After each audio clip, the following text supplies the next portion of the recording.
Hey guys, welcome to this video, and I'm going to be sharing the results from the WWE live event at Ricoh Coliseum on September 25th, 2015 in Canada. And I actually went to the event and it was amazing. I know wrestling is fake, but it was just entertaining watching these athletes perform. So now let us start. So the first match was for the tag team titles. So it was New Day versus Prime Time Players. So it starts out with three of them coming. New Day has three members, but Kofi is not playing in the match. So the match gets underway, as you can see here. It was a pretty good match. It was entertaining to see what Kofi and the New Day do outside the ring while taunting the people. And here you see pictures of them taunting people after they get a successful move done. Primetime players did have their moments in the match, going back and forth, but New Day was just on another level, just tagging in and out.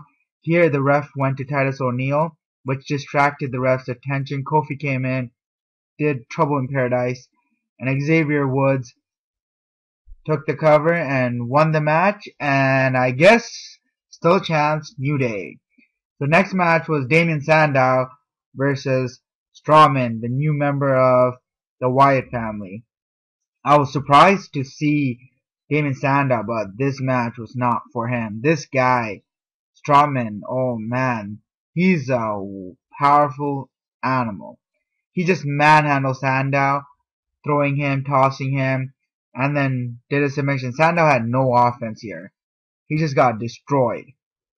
And I guess that was his day. Sad day. Then it was Los Matadores versus Curtis Axel. 2-on-1 handicap match. Here they're taunting us Los Matadores, bring out the Bull. But remember, they had a fight, so the Bull is no longer part of their team.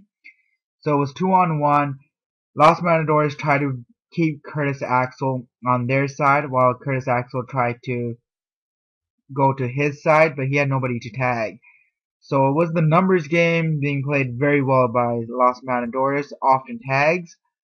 Curtis didn't really have much going for him this match. It was hard. But then all of a sudden the lights went off and music plays and we see El Torito coming down the ramp and starts attacking the Los Matadores. And this should have ended in a disqualification, but it didn't. So I think he was part of the match. So he attacks, does his normal moves, high flying moves. Amazing to see the athletic ability of this little guy. And then he tags in Curtis Axel. And they do this tag team move where the Bull raises up one of the Los Matadores. Curtis Axel does a kick. And then Curtis Axel picks up the Bull, throws him on Los Matadores. And the Bull picks up the win for the team. And then they celebrate. I guess they're going to bond now and become a team. Who knows? Next was Luke Harper versus Chris Jericho. Y2J. Break the walls. He's the Canadian hero, right? So Luke Harper talks on the mic saying he's the best and all that. And then Y2J hypes up the crowd. The match was pretty entertaining, going back and forth. There was some gator rolls done. Luke Harper was dominating for most of the match. And then the momentum switched when the fans started shouting. Tried to go for a waltz Jericho, failed. Tries it again, and he nails it this time. Luke Harper holds in for 5 minutes and somehow kicks out. Jericho gets up, does the code breaker, and wins. Next is Kevin Owens versus Ryback for the Intercontinental Championship. Yes, there was 3 championship matches in this live event. So these two are big guys, and I love Kevin Owens. Watching him fight is amazing. He's a big guy, not the traditional fighter look, but he plays very well. In the beginning, Ryback was just manhandling Owens with a lot of power moves. Eventually, Owens switched the tie, got some moves in himself. It was back and forth hitting, them doing their normal counter moves. A lot of pinfalls. Ryback here goes for a powerbomb and misses. Ryback gets him, suplex off the top rope. Meat hook time, nailed once, meat hook again. and then he goes for Shell Shock. Owens rakes his eyes, so it was ended in a disqualification. So Ryback retains the belt. Then it was Dean Ambrose versus Bray Wyatt. This was one of the most entertaining matches I've ever seen.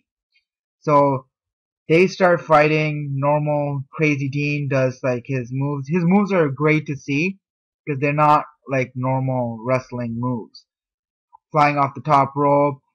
He always does that on TV too. They fight on the ledge here, back and forth to see who falls. And then Bray is starting to get in control. Dean switches momentum, gets back in control, back and forth. It was a great match. But I guess I didn't tell you guys, this match is a no holds bar match. Only way to win is by pinfall or submission. So Dean Ambrose, being the lunatic, grabs some chairs, brings it into the ring, sets it up. But on the outside, Bray Wyatt got a candlestick and starts using it on Dean, sets it up in the middle on the top of the rope like that, throws Dean into it, right into the candlesticks.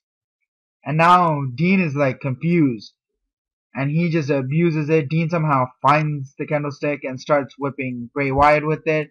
This goes on for a while. And then Dean wasn't sure how to beat Bray Wyatt because he never gave up. And then he brought in the tables. Maybe tables will work. Counters Bray, gets on the top rope, and nails it. So as soon as he's going to go for the cover, Luke Harper shows up. Why can the Wyatts do anything by themselves? He gets the tables out, and then the Dudley Boys show up. You know, that's their cue. And then they put him through the table. Everybody went crazy at that moment. And then Strowman shows up, defeats the Dudleys. Ryback comes for help. Dean and Ryback take out Strowman. That was intense. Like, so much action. And then he does his move, Bray Wyatt on Ryback. And then Dean does Dirty Deeds. And he wins the match. One of the best and most entertaining matches, I would have to say, of the night. Then it was Bella Twins versus Becky and Charlotte. It was a 2-on-2 match. In the beginning, it was Becky and Charlotte dominating because they're very athletic, showed off their double team moves. And then after a while, it switches to the other side, and the Bella Twins got on a roll, tagged often, punished Becky again and again. Charlotte was tagged in. Charlotte shows her athletic abilities on us. Nikki goes for a finisher, countered by Charlotte, into a spear, into a figure 8 lock, and I guess Bella Twins lose again. Next match is Big Show versus Cesaro. So Big Show enters, and then after that Cesaro shows up. Cesaro, Canadians cheered for him because Tyson Kidd and him have a connection. Big Show got on the mic because people started chanting, Big Show, retire. And then he says no, because we all started saying yes, yes, yes. And then here, Big Show was dominating for the most part. He's like shh to the audience so he can slap Cesaro. It was pretty loud, the slap.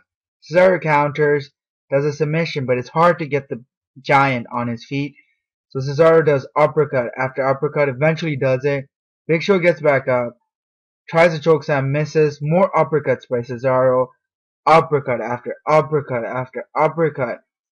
A KO punch missed. More uppercuts. Big Show just won't go down. He picks him up, Cesaro, throws him, can't get him down. Big Show grabs Cesaro in midair, chokeslams him, and Big Show wins again. So now, time for the main event. Seth frickin' Rollins versus John Cena.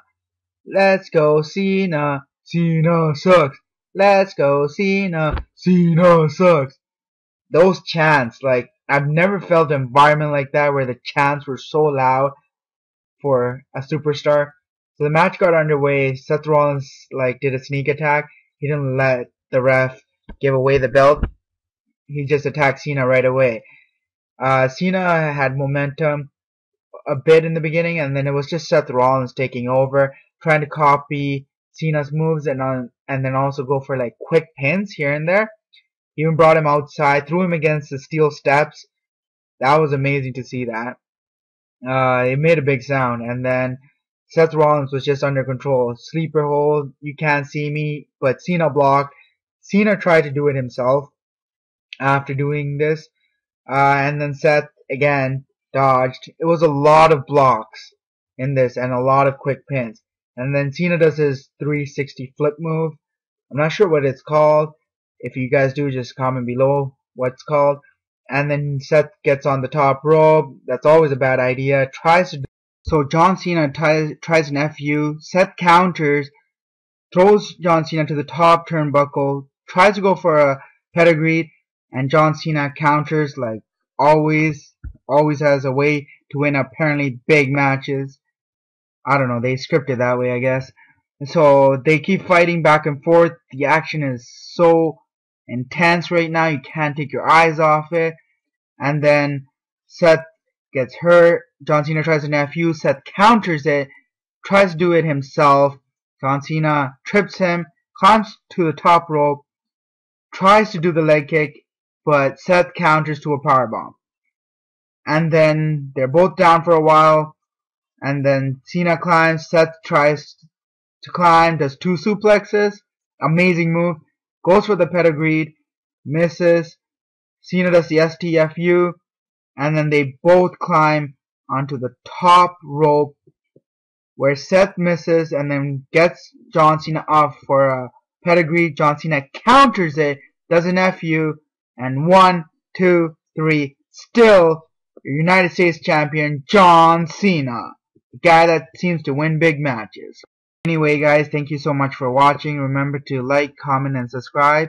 All of these pictures are mine. I took them while watching my first ever live event. Hopefully you enjoyed the action.